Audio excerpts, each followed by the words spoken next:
Hello दोस्तों, कैसे हो आप सभी। आज मैं आपके लिए कहानी लेकर आई हूँ। बेटा तुम्हारी फैमिली में थी ही कब। पवन और रामदयाल जी दोनों बहुत ही गहरे मित्र थे। उनका 7 सालों पुराना था। एक ही ऑफिस में नौकरी करते थे और एक ही सोसाइटी में रहते थे। दोनों की रिटायरमेंट में भी 6 महीने का फर्क था। दोनों की पत्नियों की आपस में काफ़ी पटती थी। रामदयाल जी के 2 बच्चे थे, एक बेटा और एक बेटी। बेटा विदेश में जाकर बस चुका था और बिटिया अपनी गृहस्थी में सुखी थी। पवन जी के 2 पुत्र थे, वह भी शहर से बाहर नौकरी करते थे और साल 2 साल में आते थे। दोनों दोस्त अपनी पत्नियों के साथ आराम से रहते थे। दोनों की पेंशन आती थी, इसलिए खर्च की कोई चिंता नहीं रहती थी। एक दिन अचानक पवन की तबीयत खराब हुई और वह चल बसा। पवन की पत्नी वीना का रो रोकर बुरा हाल हो गया था। रामदयाल जी की पत्नी नैना जी का बहुत अच्छी तरह से ध्यान रखती हैं। कुछ समय बाद दोनों पति पत्नी अपने ग्रुप में वीना को भी शामिल कर लेते हैं। वह बहुत मना करती है पर नैना नहीं मानती। उनका ग्रुप सुबह इकट्ठे होकर योगा करता था, शाम को पार्क में घूमने आते थे, कभी कभी कहीं तीर्थ स्थान पर भी घूमने का प्रोग्राम भी बनाते थे। ग्रुप में लेडीज और जेंट्स दोनों थे। महीने भर में वीना की सबके साथ अच्छी दोस्ती हो गई। पर रात को सोते समय कई बार वीना को अपने बेटों पर बहुत गुस्सा आता था। दोनों में से कोई सा भी नहीं आया। पहले तो यह बहाना बनाए मम्मी टिकट नहीं मिल रही, और बाद में कहने लगी जो हो चुका है उसे तो हम बदल नहीं सकते। मम्मी आपको तो पता है कितनी छुट्टी मिलना आसान नहीं है, आने जाने में भी कितना खर्च हो जाएगा। आप अपना ध्यान रखना। फॉर्मेलिटी के लिए महीने में एक बार फ़ोन आ जाता था। मैं सब समझती थी, बोलते बेटे थे पर शब्द बहुओं के होते थे।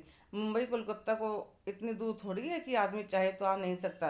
पर उनकी पत्नियों को यह था कि कहीं हम जाएं और माँ हमारे गले ना पड़ जाए। सबको आज़ादी से रहने की आदत है।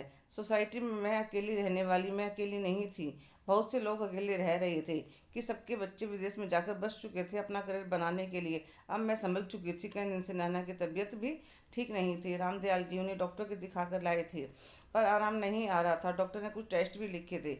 वह कहने लगे कल सुबह टेस्ट हो जाएंगे। नैना कहने लगी जी आप अपना ध्यान रखना। रामदयाल जी कहने लगे नैना ऐसी बातें मत करो, तुम ठीक हो जाओगी। कल पिंकी आने की कह रही है, उसको देखते ही तुम बिल्कुल अपने आप ही ठीक हो जाओगे। अब तुम सो जाओ। थोड़ी देर में सो जाते तो रामदयाल भी सो जाते हैं। वे सुबह चाय बनाकर लाते हुए नैना को जगाते हैं पर वह नहीं उठती। जैसे ही रामदयाल जी उनके हाथ लगाते हैं एकदम से तेज बोलते हैं नैना। अड़ोस पड़ोस के सारे जानकार आ जाते हैं। थोड़ी देर में बेटी भी आ जाती है। सब काम होने के बाद बेटी अपने पापा के पास हफ्ता रुककर अपने ससुराल वापस चली जाती है। नैना के जाने से रामदयाल जी बिल्कुल अकेले पड़ गए थे। अब वीना जी की बारी थी अपना फर्ज निभाने की, क्योंकि इन दोनों पति पत्नी ने उन्हें बहुत सहारा दिया था उनके बुरे वक्त में। अब वीना जी ने रामदयाल जी को समझाया और अपने साथ पार्क लेकर जाने लगी। उसे समय लगा रामदयाल जी जिंदगी में आगे बढ़ने लगी। कभी कभी वीना जी कुछ स्पेशल बनाती, उन्हें अपने घर बुला लेती या उनके घर चली जाती। एक साथ मिलकर खाते। दोनों का दोस्ती का अपनेपन का एक बहुत ही प्यारा मर्यादित रिश्ता था। एक दिन शाम के समय रामदयाल जी का नौकर आता है। वह काफ़ी घबराया हुआ था। क्या हुआ रामू। दीदी जी वह भैया के बहुत तेज बुखार हो गया है, अब वह कांपने लग रहे हैं। तो वीना जल्दी से डॉक्टर के पास फ़ोन करके रामदयाल जी के घर आने की कहकर वहाँ पहुँच जाती है। तो डॉक्टर साहब कहते हैं थोड़ा थोड़ा पानी पिलाना पड़ेगा, और दवाई लिख कर डॉक्टर साहब चले जाते हैं। नौकर कमरे के बाहर बैठ जाता है। कमरे का दरवाज़ा खोलकर वीना जी उनके माथे पर ठंडे पानी की पट्टियाँ रखने लगती है और थोड़ी थोड़ी देर में पानी पिलाती रहती है। 2 घंटे बाद बुखार कम होने पर उन्हें होश आता है तो वीना उन्हें 2 बिस्किट खिलाकर दवाई दे देती है। वो सोफे पर बैठ जाते हैं। वहीं बैठे बैठे उनकी आंख लग जाती है। जब आंख खुलती है तो 5 बजे थे। वह नौकर को जगाकर कहने लगी साहब का ध्यान रखना, मैं नहाकर चाय नाश्ता लेकर आती हूँ।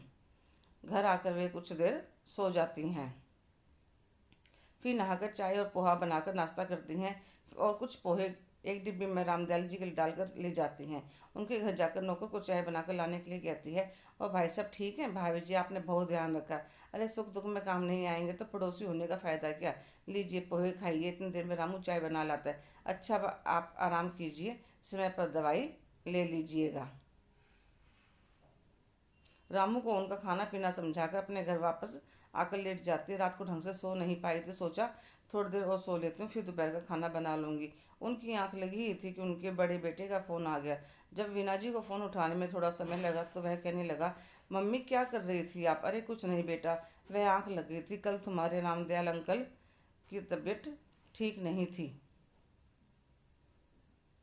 तो पूरी रात उनके माथे पर ठंडे पानी की पट्टी रखी। क्या आप पूरी रात उनके घर पर थी? हाँ बेटा, नौकर भी था, पर एक नौकर इतना कहाँ कर पाता है। मम्मी, आपको शर्म नहीं आई?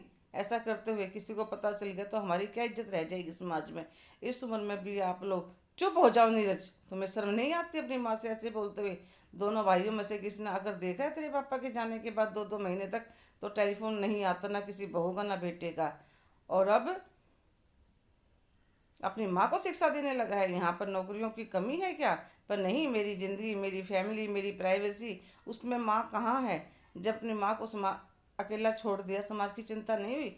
समाज क्या कहेगा बाप के जाने के बाद माँ के लिए रह रही है?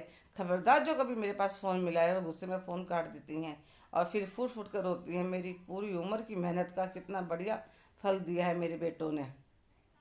थोड़ी देर बाद उठकर अपना मुंह पानी से धोती हैं, फिर रसोई में जाकर मूंग की हिंग की तड़के वाली दाल, चटपटी सूखी आलू की सब्जी और चपाती बनाती है। इतने में गेट की बेल बजती है। वह गेट खोलते हुए सामने रामू खड़ा था।